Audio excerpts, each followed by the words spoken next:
Ceci est un livre audio autogénéré par Google. Préambule.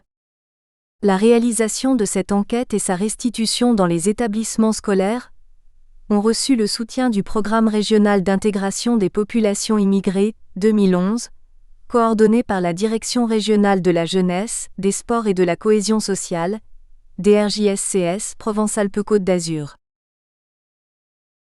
Logique sociale. Collection dirigée par Bruno Pequignot. En réunissant des chercheurs, des praticiens et des essayistes, même si la dominante reste universitaire, la collection Logique sociale entend favoriser les liens entre la recherche non finalisée et l'action sociale. En laissant toute liberté théorique aux auteurs, elle cherche à promouvoir les recherches qui partent d'un terrain, d'une enquête ou d'une expérience qui augmente la connaissance empirique des phénomènes sociaux ou qui propose une innovation méthodologique ou théorique, voire une réévaluation de méthodes ou de systèmes conceptuels classiques. Dernière parution. Jimmy Benoumeur, La pluridisciplinaire en santé-travail, freins et leviers 2013. Jean-Michel Bessette, Anthropologie du crime 2013. Claude Giraud, De la suspicion. Sociologie des liens négatifs 2013. Franck Dubost, De l'oubli par la sociologie contemporaine du concept d'anomie 2013. DEGUISEL Roy, Eric Letontur, Sylvie Pfeliger, Bernard Valade, Dire, La générosité 2013. Stéphania Pontrandolfo, La dissolution identitaire d'une communauté rome. Ethnographie d'une disparition 2013. Yang Xiaomin et Zheng Liwa, Culture et Management 2013.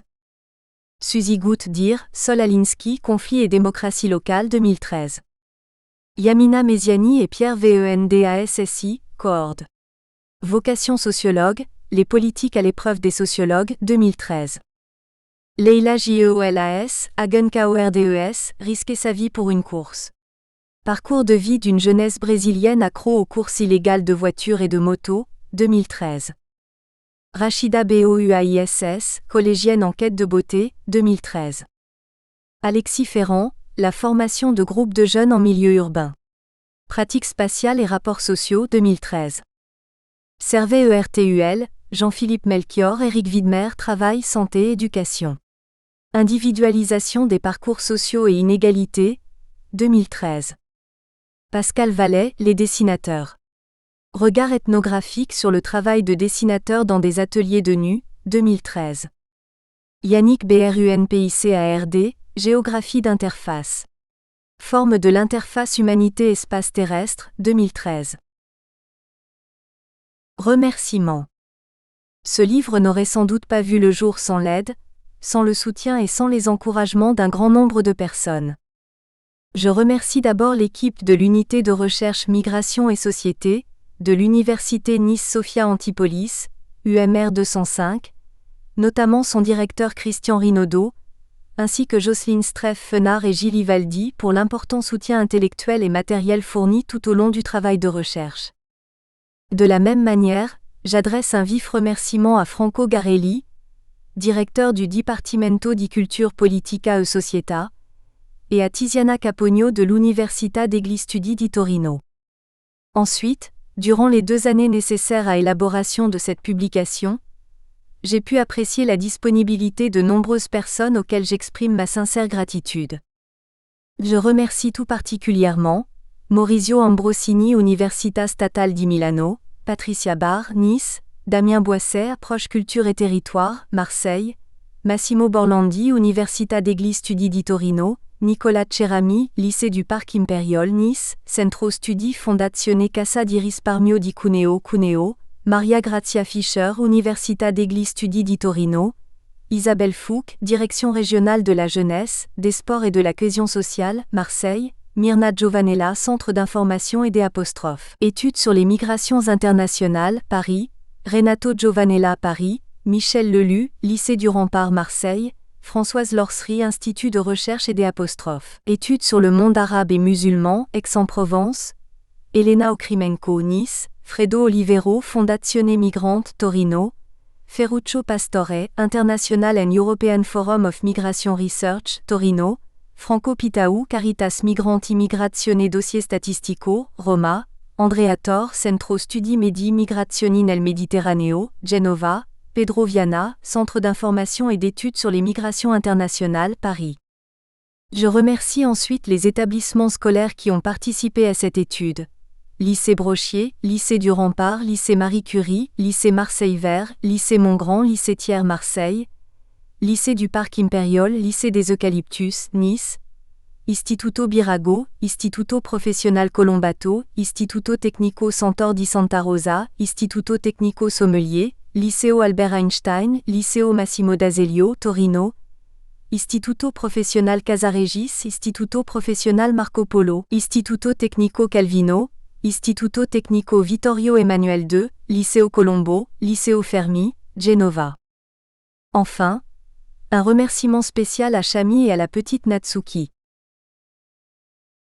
Introduction. Les migrations internationales ont été un des phénomènes les plus marquants du XXe siècle. Les vagues migratoires ont eu pour principal effet d'accroître la diversité culturelle dans les pays de destination. Cette diversité est l'objet de polémiques et une source de clivage potentiel. En effet, malgré les progrès constants dans un certain nombre de domaines, en particulier des droits de l'homme, de l'éducation, de la diffusion des principes démocratiques et de la qualité de vie, la xénophobie continue d'être un problème préoccupant dans la plupart des pays dits d'immigration. Stéphane et al., 2005.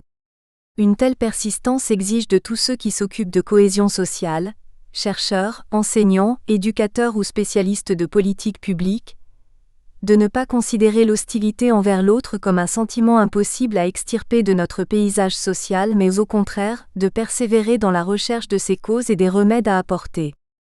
L'hétérogénéité culturelle est un des problèmes auxquels sont confrontés les pays d'immigration. Les stratégies politiques mises en œuvre par les différents pays depuis plusieurs décennies pour gérer ces mosaïques ethno-culturelles sont variées. En Europe, un véritable tournant s'est amorcé à partir des années 1970. Les 3 décennies qui ont suivi la Seconde Guerre mondiale ont été marquées par un développement économique soutenu, dû notamment à un accroissement de la productivité inspiré par le modèle fordiste, et par un niveau de vie de plus en plus élevé. Au cours des 30 Glorieuses, de 1945 à 1975, d'importantes transformations sociales se produisent. Dans les anciens pays d'immigration comme la France, la Grande-Bretagne, les Pays-Bas et l'Allemagne, l'industrie absorbait un grand nombre de travailleurs étrangers, considérés comme indispensables au bon fonctionnement de l'économie nationale. Dans la plupart des cas, les anciennes colonies étaient un réservoir de main-d'œuvre inépuisable. Les rapports sociaux sont structurés par les dynamiques de production qui opposent, d'un côté, les détenteurs du capital industriel et de l'autre, les demandeurs d'emploi. Les conflits qui marquent périodiquement leurs relations façonnent la vie collective dans son ensemble. Dans ce contexte, les immigrés, bien que victimes de discrimination, sont assimilés au monde ouvrier et sont perçus au même titre que le prolétariat blanc. Viviorca, 1998, page 75. Les préjugés et les stéréotypes qui pèsent sur leur quotidien et qui entravent leur intégration sociale s'inscrivent dans une logique de surexploitation capitaliste qui conditionne la vie des catégories sociales les plus faibles. Les organisations ouvrières sont alors le lieu privilégié où les travailleurs immigrés, qui participent aux luttes et aux mouvements sociaux, vont forger leur esprit de classe. Jouant les mêmes rôles que la force de travail nationale au sein du système productif, quelques-uns de ces travailleurs connaîtront une certaine forme d'intégration et de participation sociale. En 1973, la crise pétrolière entraîne un ralentissement de l'activité économique, dont les effets se prolongeront jusqu'à nos jours. Les gouvernements sont alors contraints de modifier leur politique d'immigration. Sur le plan social, les formes de solidarité qui liaient la classe ouvrière au cours des années précédentes laissent la place à des attitudes plus hostiles. À présent, il s'agit de protéger en priorité les travailleurs nationaux tant sur le marché de l'emploi qu'au niveau des politiques de redistribution des aides sociales. Les préjugés et les stéréotypes négatifs deviennent les principaux facteurs qui vont définir le statut social de l'immigré. Sur le plan politique, les législateurs apportent des ajustements significatifs. L'impératif est de trouver un équilibre entre les exigences d'un système économique qui embauche de préférence une main-d'œuvre étrangère à bon marché, mais de manière moins systématique que dans le passé, et une société locale qui commence à subir les effets de la récession économique. La décision de fermer les frontières apparaît à ce moment-là. Toutefois, la mise en place de cette politique d'immigration restrictive est loin d'atteindre les résultats escomptés.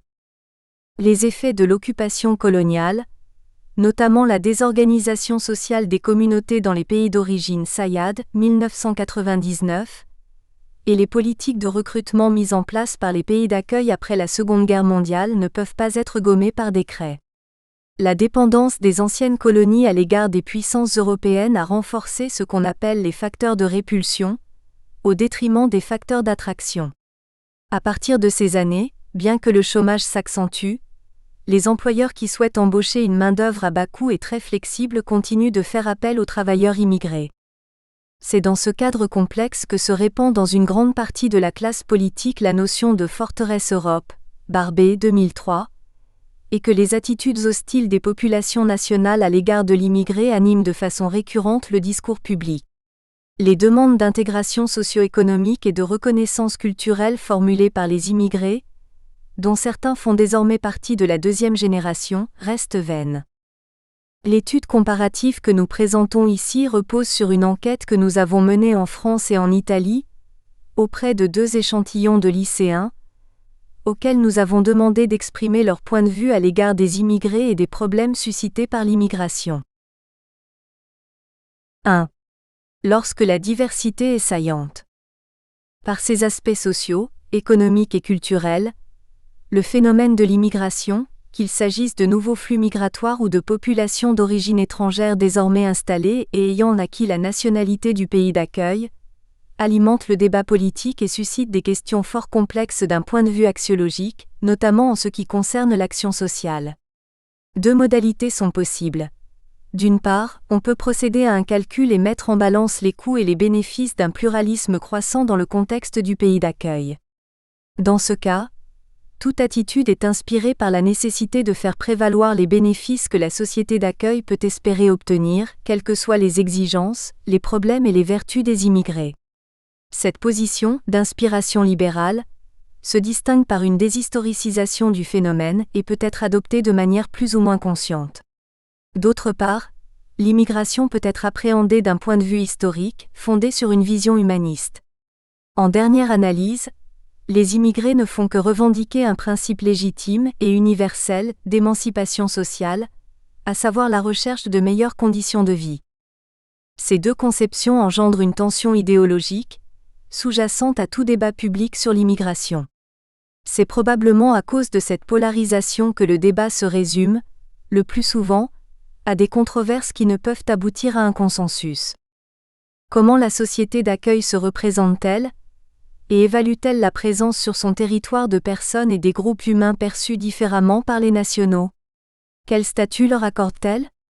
Au niveau du discours public, si l'association entre d'un côté, immigration ou immigré et de l'autre, altérité ou différence est immédiate, il est toutefois plus complexe de savoir de qui on parle, qui sont les référents de cette différence qui semble les distinguer incontestablement du reste de la société dans laquelle ils se trouvent. La sociologie nous permet de faire appel au concept de groupe minoritaire. Il s'agit d'individus qui, politiquement et économiquement, se caractérisent par leurs conditions de sujétion par rapport au groupe majoritaire, celui-ci jouant un rôle fondamental dans leur définition sociale. Guillaumin 1972. De même, on rencontre l'expression population non nationale, par opposition à population nationale, dont les membres partagent la croyance d'appartenir à une même communauté d'origine qui, comme le dit Weber, s'est ancrée sur un projet politique et culturel lui permettant de se transformer en nation et de s'opposer aux autres groupes. Les non-nationaux, Weber 1971 ORIG. 1921. Dans le sillage pas trop éloigné de la pensée weberienne, on trouve les termes insiders et outsiders. Les insiders sont les anciens habitants d'un groupe culturellement intégré, alors que les outsiders sont des étrangers qui ne souscrivent pas au credo de leur communauté d'accueil. Elias Cottson, 1965, page 177.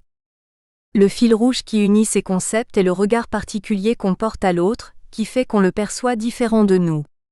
Nous, qui depuis la nuit des temps faisons partie de cette communauté et en partageons les idées.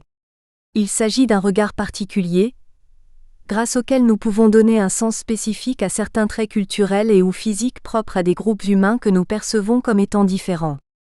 Un sens qui n'est pas neutre, mais qui est le fruit d'intérêts et de logiques de pouvoir qui légitiment l'expression de jugements et de comportements sociaux. Lorsque la diversité est associée à une évaluation morale précise, elle se transforme en différence et autorise à penser et à agir en conséquence. Les questionnements qui cherchent à saisir la réalité factuelle de ce qui, dans un contexte donné, est perçu comme différent sont infructueux. L'enjeu est de concevoir l'altérité en tant que réalité socialement significative. Schnapper, 1998, page 27. Abstraction faite de son caractère factuel ou imaginaire.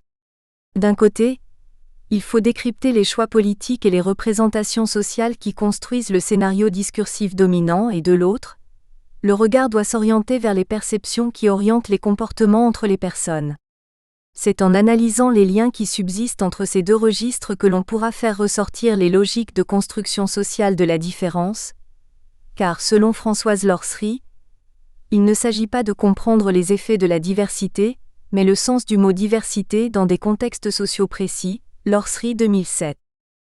De nombreuses études ont montré la variabilité et l'hétérogénéité des informations qui, dans un contexte donné, convergent dans la catégorie de la différence. Teifel, 1981, Beauvois, Deschamps, 1990. Par exemple, la couleur de la peau est un des éléments de différence parmi les plus importants en Europe et en Amérique du Nord, alors qu'en Inde, c'est la caste d'appartenance, et qu'au Japon l'accent est plutôt mis sur l'origine nationale. Pour enrichir cet éventail de différences, si l'on tient compte des événements les plus récents, l'appartenance religieuse apparaît aujourd'hui comme le marqueur le plus saillant et le plus répandu. La différence est alors le fruit d'un processus de réification et de radicalisation de la diversité. Réification signifie qu'il existe des traits définis comme une essence de l'altérité, alors que radicalisation suppose une surdétermination de ces traits par rapport à toute autre forme possible de caractérisation. Fassin 2009, page 18. La réification et la radicalisation réduisent les marges de discussion. Le groupe fait alors l'objet d'un discours stigmatisant fondé sur la différence, et ce quel que soit l'objet de la divergence. Ce processus est influencé par les caractéristiques des contextes et des sensibilités, qui marquent une situation à un moment socio-historique précis. Les mécanismes qui transforment la diversité en différence selon les contextes seront amplement analysés dans notre ouvrage. 2. La création d'un consensus public.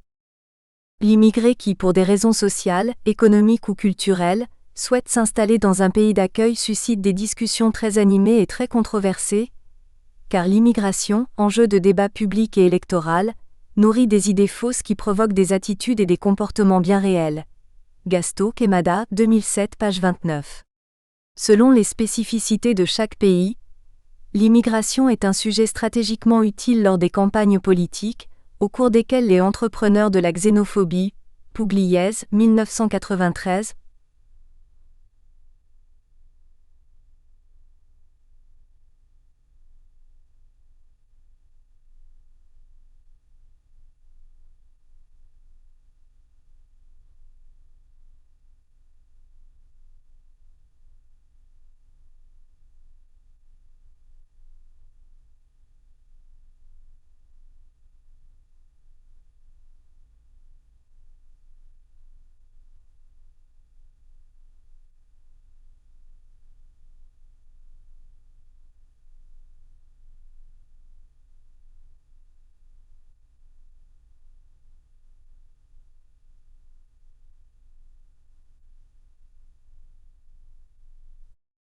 la diffusion dans l'opinion publique de certains stéréotypes et préjugés à l'égard des groupes minoritaires, nécessite un consensus politique.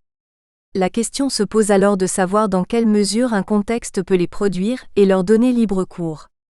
Pour vérifier si les caractéristiques sociales et culturelles d'un contexte sont capables d'influencer les représentations et les comportements, Il est impératif de se concentrer sur l'attitude des acteurs qui, de manière directe ou indirecte, prennent part au débat public. D'un point de vue sociologique, la xénophobie ne prospère que lorsqu'elle s'enracine dans le discours public.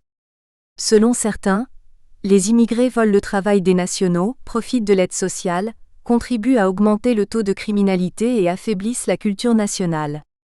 Ces idées reçues se répandent d'autant plus qu'elles sont tolérées au niveau du discours public. Ces stéréotypes rendent plus vif le sentiment de menace qu'éprouve le groupe majoritaire. L'intolérance envers les groupes minoritaires se développe lorsque les partis politiques favorisent la circulation de tels stéréotypes négatifs, qui sont ensuite repris et amplifiés par les médias.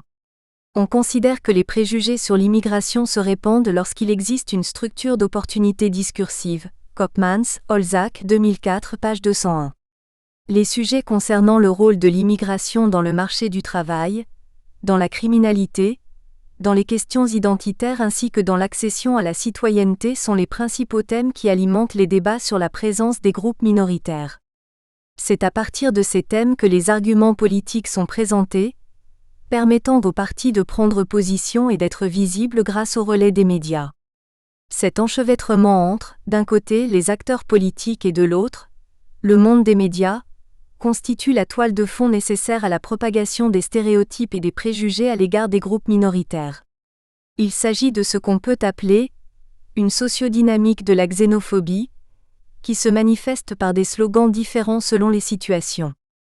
Pour donner un exemple de sociodynamique de la xénophobie, on peut considérer que jusqu'aux années 1980, dans les pays ayant connu l'ancienne immigration, France, Angleterre, Pays-Bas, Allemagne, les préjugés portaient essentiellement sur des questions socio-économiques, les nationaux d'abord étant le slogan dominant. La présence des immigrés était tolérée à condition que les membres de la société majoritaire aient la priorité tant sur le marché de l'emploi qu'au niveau des politiques sociales. La situation se modifie au cours des années suivantes, lorsque les premiers signes de ralentissement économique apparaissent et que dans l'imaginaire collectif des sociétés d'accueil, l'immigré, peut-être vaudrait-il mieux parler de génération issue de l'immigration, perd son statut d'agent économique qu'il avait au cours des années 1960 à 1970. Ce changement a abouti à une représentation de l'immigré principalement axée sur des questions d'ordre culturel et identitaire. Marco Martiniello propose une synthèse claire des effets de ce changement de perspective sur l'opinion publique. Selon les interprétations, l'immigré enrichit notre culture ou la met en péril. Martiniello 2000, page 43. La généralisation de ces idées à tous les pays européens est difficile à vérifier. Si elle semble décrire fidèlement la situation des anciens pays d'immigration, il est sans doute plus discutable de les appliquer aux pays où ce phénomène n'est apparu que récemment, notamment à l'Italie, à l'Espagne et à la Grèce. Les préjugés envers les populations immigrées nous semblent donc variables selon les contextes et les époques. Dans l'enquête que nous avons menée, nous avons pris en compte le rôle du contexte sociopolitique et culturel dans la structuration des préjugés à l'égard des populations minoritaires, sans cependant négliger l'influence des facteurs individuels qui contribuent à définir la position sociale d'une personne. Cette démarche a été proposée à la fin des années 1950 par Pettigrew, 1958. En comparant les attitudes intergroupes en Afrique du Sud et dans le sud des États-Unis, il parvient à la conclusion suivante. Non seulement les variables placées sur le registre individuel exercent une influence de premier ordre, mais l'influence des variables appartenant au registre sociopolitique et culturel est également cruciale pour expliquer l'intensité de l'hostilité envers les populations noires. Toutefois, les relations entre facteurs contextuels et préjugés demeurent encore aujourd'hui un sujet relativement peu étudié. Kilian 1995, S. et al., 2001 Rodriguez et al., 2009. 3. L'ère des identités dans la société du risque. Les tensions à l'égard de l'autre posent une question fondamentale, à savoir, notre capacité à vivre ensemble, Viviorca 2005 page 19. La dangerosité des conflits qui apparaissent dans la relation à l'autre réside dans le fait d'entraver la pleine participation sociale des immigrés en dressant des barrières importantes pour la réalisation de l'égalité des droits. Koopmans, 2010 page 4, ce qui fragilise la cohésion sociale de toute société.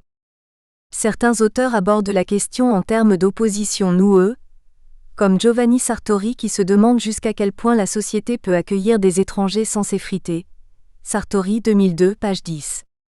Cette position se fonde sur le fait qu'il y a une culture, une identité majoritaire, dont les spécificités doivent être préservées à tout prix, sans quoi le risque serait d'aller vers notre mort sociale.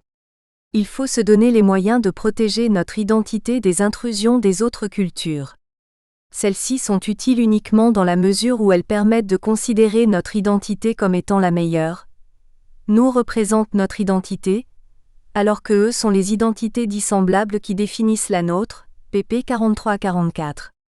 L'opposition nous-eux est reprise par Sartori pour souligner l'importance de la solidité des frontières identitaires. Il s'agit d'une opposition fondée sur un postulat essentialiste, qui se concilie mal avec la plasticité des relations interethniques, et qui ne semble pas tenir compte d'une des particularités constitutives des identités, leur caractère mouvant et flou. Enfermer une personne ou un groupe humain dans n'importe quelle catégorie identitaire, c'est méconnaître les nombreuses facettes qui façonnent son identité. Ignorer ou éviter de considérer que chaque individu puisse jouer une multitude de rôles, signifie l'abstraire de ses relations sociales réelles, et le laisser à la merci des représentations sociales qui pèsent sur lui. Le rapport à l'autre se déroule souvent dans le cadre d'un tel imaginaire. En outre, l'opposition nous-eux brouille le fait qu'aujourd'hui la diversité se caractérise par une multiplication des identités et qu'elle est un élément constitutif de l'ère contemporaine. En effet, Michel Viviorca souligne que la modernité contemporaine ne doit être pensée ni comme le contraire, ni comme la suite, ni comme l'entrée en décomposition des identités particulières, mais comme une ère où celle-ci se développe. Viviorca 2005, page 23. Cette multiplicité d'identités représente la toile de fond pour tout chercheur qui se penche sur l'étude des problèmes posés par la diversité culturelle. Les réactions de la population locale à l'égard des immigrés prennent forme au sein de cette mosaïque, dont les éléments sont en lien avec les caractéristiques de l'époque générant ces problèmes et ces réactions. Les analyses récentes ont forgé les catégories de la société du risque, Beck 2000, ou de l'incertitude, Bauman 2000. Pour ces auteurs, l'individu se trouverait confronté à des problèmes de portée planétaire comme les guerres, le chômage croissant, les catastrophes écologiques, les épidémies, le terrorisme, capable de menacer la société et par là même le mode de vie, le confort et les certitudes auxquelles il s'était habitué. Pour Ulrich Beck, dans une telle configuration, le lien entre le social et l'individuel est fort étroit et le danger de basculer dans une situation économiquement et socialement difficile existe. Rien d'étonnant alors que les crises sociales soient déchargées sur les individus qui les perçoivent en tant que risques individuels. Beck 2008, page 16. La présence de groupes d'individus porteurs de différences culturelles qui habitent dans notre pays et qui peuplent notre paysage urbain est alors ressentie comme une menace qui aggrave une situation déjà tendue. Il faut donc réagir, prendre position, tracer des frontières qui permettent d'établir ce qui est à nous et ce qui est à eux, afin que le peu de certitude qui nous reste ne se dissolve dans une réalité toujours plus mouvante et difficile à saisir. La certitude que nous sommes dans le juste alors que eux sont dans l'erreur est l'un des effets immédiats de ce qu'on a appelé la sociodynamique de la xénophobie. L'immigration est alors un danger qui, à côté d'autres menaces sociales, envahit le discours public. Patrick Charnitsky 2007, en étudiant la genèse des rumeurs, rappelle que cela se vérifie notamment lorsque les situations sociales conjuguent des éléments difficiles et des éléments inexplicables. Un monde dépeint de manière sombre, difficile à comprendre, au futur incertain, est propice à présenter l'immigré comme posant un problème social. Ajoutons à cela la notion d'insécurité, qui fait aujourd'hui l'objet d'une attention toute particulière. Lorsqu'un groupe intégré est confronté à une situation critique, abstraction faite des dynamiques réelles parce que ce qui compte est d'abord la définition collective et subjective de la situation, il n'est plus temps de s'occuper de ceux qui ne font pas partie du groupe, et la tentation est alors forte de les cibler en tant qu'ennemis. Les stéréotypes, les préjugés, la discrimination et l'exclusion entrent en jeu dans la constitution des dynamiques intergroupes. Ces considérations conduisent à s'interroger sur le processus d'affaiblissement de la nation, dont le principe de protection, économique et sociale, est le fondement de tout État moderne, Ackerman et al., 1982. Il va de soi que de tels messages sur l'autre s'amplifient avec l'accroissement de la crise socio-économique, qui touche certaines catégories de la population. D'abord les plus démunis sur le plan économique et culturel, parmi lesquels les immigrés. Puis les femmes, ce qui met en péril les résultats sur l'égalité des chances acquis par les luttes féministes au cours du siècle dernier. Enfin, les jeunes générations, victimes d'un marché de l'emploi où il est de plus en plus difficile de s'insérer de manière stable. Cette situation risque à tout moment d'engendrer un conflit social. Le lien de causalité entre malaise socio-économique et intolérance n'est plus à démontrer.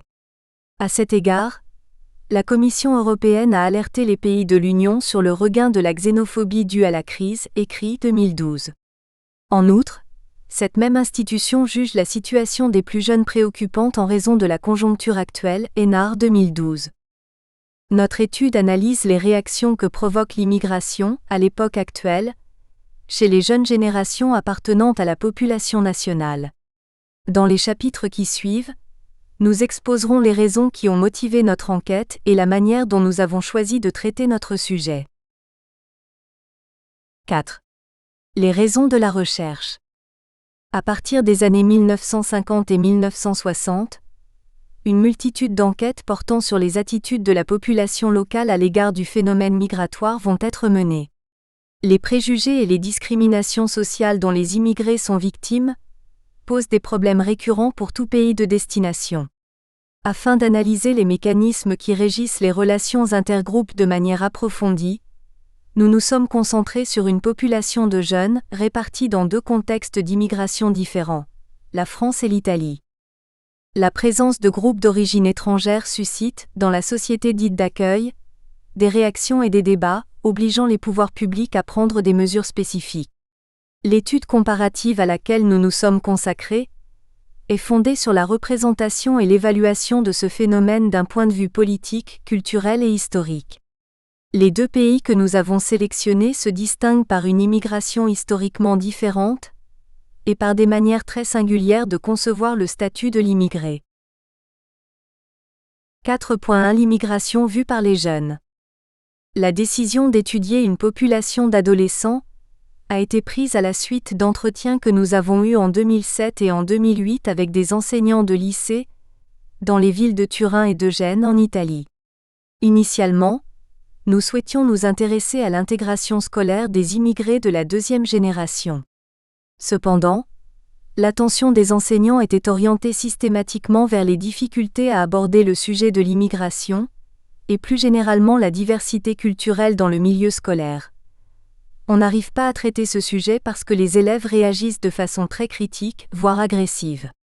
Cette observation revenait fréquemment dans la bouche de nos interlocuteurs. Nous nous sommes alors posé cette question. Comment se fait-il que des individus non encore impliqués dans des responsabilités propres à la vie d'adulte puissent nourrir de telles pensées à l'égard d'un phénomène qui pourtant fait partie de leur quotidien ? Nous avons estimé qu'il était impossible de parvenir à une lecture articulée du problème à partir d'un seul contexte, ce qui nous a conduit à nous orienter vers un pays où l'immigration présente une facette différente. Nous avons alors pris contact avec des proviseurs de lycée, à Nice et à Marseille. Dès les premiers entretiens, une divergence est apparue par rapport à la situation italienne, et nous avons jugé pertinente la remarque suivante. L'immigration et les relations interculturelles ne sont pas l'objet de débats dans l'éducation scolaire. Cela dit, on est conscient qu'il faudrait peut-être commencer à s'interroger sur ces questions. Nous avons alors décidé de faire une étude comparative entre deux groupes d'adolescents, l'un français, l'autre italien. En effet, il nous a semblé intéressant d'interroger des jeunes vivant dans deux contextes d'immigration différents. La première question qui se posait à nous était de savoir comment une population jeune percevait un phénomène si riche en implications sociopolitiques telles que l'immigration, une population qui évolue dans une culture adolescente, Galland 2010, aux contours précis et qui ne se caractérise plus par une attitude exclusivement conflictuelle envers la société comme était le cas des générations des années 1960 et 1970, mais plutôt par une quête de reconnaissance. 4.2 Une priorité accordée aux perceptions et à la construction de la connaissance sociale. En premier lieu, nous nous pencherons sur les structures cognitives grâce auxquelles la connaissance sociale relative à l'immigration prend forme. Pour cela, nous nous intéresserons dans un premier temps aux représentations sociales de l'immigré, à savoir les systèmes de valeurs, d'idées et de pratiques qui permettent la construction de la connaissance sur la réalité. Moscovici 1984. Ces représentations sont particulièrement importantes, car c'est en leur sein que les évaluations générales de phénomènes sociaux tels que l'immigration sont élaborées. Sur ce point, nous rejoignons la position de Denise Jodelet selon laquelle les représentations sociales sont des modalités de pensée pratique orientées vers la communication, la compréhension et la maîtrise de l'environnement social, matériel et idéal. Jodelet 2003, page 371. Afin d'ancrer ces représentations sur les éléments qui composent la relation à l'autre, nous aborderons ensuite les attitudes à l'égard des questions posées par l'immigration, à savoir les évaluations de questions spécifiques qui, selon l'angle d'observation, émergent sous la forme de cognition, ou images, d'affect et d'intention comportementale. Igli, Shaken 1993. Ces deux variables, représentation sociale et attitude, nous permettront de décortiquer les points de vue à l'égard des immigrés. Une précision s'impose toutefois. Cette étude s'intéresse aux filtres interprétatifs utilisés par la population majoritaire pour définir le statut des groupes minoritaires, mais n'abordera pas la réalité des problèmes que les groupes minoritaires posent dans la société majoritaire. L'étude ne concerne que la manière dont les citoyens majoritaires considèrent les questions relatives à la migration internationale. Il s'agit de points de vue fondés généralement sur des préjugés et d'évaluations, qui ne reposent le plus souvent sur aucune expérience directe.